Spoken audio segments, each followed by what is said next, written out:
Սեդան հիմա մտածում է, թե ինչու պետք է ելքի քաղաքը առանց որևէ մեկին տեղեկացնելու։ Սա անհանգստացնում է Սեդային, քանի որ նա վստահ չէ պետք է հեռանա թե ոչ։ Սակայն Սեդան արդեն որոշում է կայացրել, ուստի հեռանում է, հենց որ առավոտը գա։ Մինչդեռ Սուջին լուրեր է ստացել, ուստի արագ վերադառնում է տուն և սկսում է բղավել Սեդայի անունը։ Միայն այդ ժամանակ նա կպարզի, որ Սեդան տանը չէ։ Եղեկացված Սուջին կասի, որ Սեդան չի կարող հեռանալ։ Այնուհետև նա խոսում է, Մինասի մասին հարցնելով, թե ինչու է Սեդան որևէ տեղ գնում առանց որևէ մեկին տեղեկացնելու,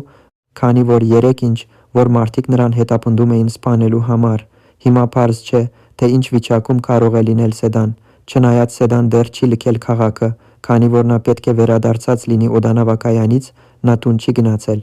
Քանի որ Սեդան պետք է պարզի, թե ինչու են իրեն ուղարկում, Սուջին անընդհատ զանգահարում է Սեդային, երբ Սեդան պատասխանում է զանգին, Սուջին կասի.